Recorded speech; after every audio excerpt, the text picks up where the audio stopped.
He didn't threaten her. He didn't raise his voice. He smiled, placed a black suitcase on the table, and laughed. "I'm a millionaire CEO," he said coldly. "You're nobody. Take the money and disappear." She was pregnant, standing alone in front of the most powerful man in the city. And 6 years later, the same man stood shaking in a courtroom. When a small boy looked straight at him and said, "That's my father, and he paid my mother to erase me." No one moved. No one breathed. Clara Evans had always lived quietly.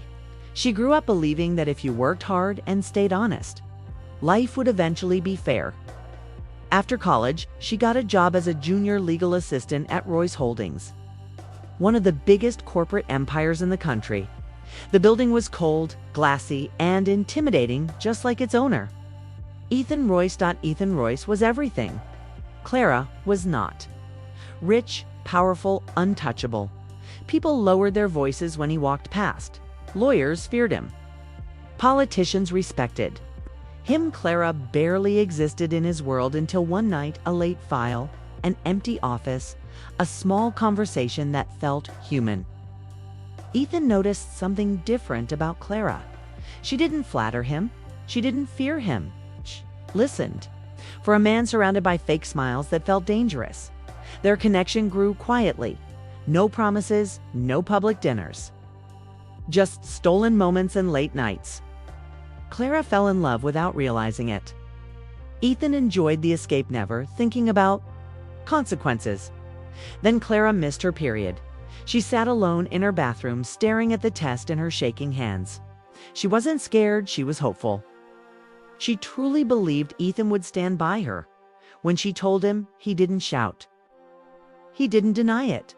He simply leaned back in his chair, silent, calculating. The next day, she was called into a private meeting room. A black suitcase sat neatly on the table. Inside was more money than Clara had ever seen in her life. And a contract. "Sign it," Ethan said calmly. "You disappear. You never contact me. You never use my name." Clara's throat closed. "What about the baby?" she whispered. Ethan laughed. "I'm a millionaire CEO," he said. "You're nobody. This money is your future." Her hands trembled as she signed. Not because she wanted the money, but because she was terrified of raising a child with nothing. She walked out of the building carrying a suitcase and a broken heart. She left the city that same week. Clara moved to a small town where nobody knew her name. She worked long hours at a diner, hiding her pregnancy under loose clothes. Nights were the hardest. She cried quietly so the walls wouldn't hear her. Her son Leo was born during a storm, premature, fragile, fighting for every breath. Clara held him and promised she would never let the world make him feel unwanted. Life was brutal. Bills piled up, sleep disappeared, but Leo grew strong, too observant for his age, too curious. As he grew older, his questions came like knives. "Why don't I have a dad? Why do I look different from you? Why do you hide those papers in the drawer?" Clara never lied. She just stayed silent. 6 years passed, then the news exploded. Ethan Royce was under investigation for massive corporate fraud. Employees had lost everything. Families were ruined. Clara received a letter she never expected, a court summons. The silence contract she had signed was illegal.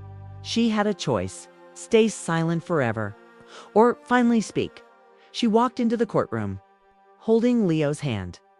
Ethan didn't recognize her at first, but when their eyes met, his face went pale. Leo stared at him. Something felt familiar.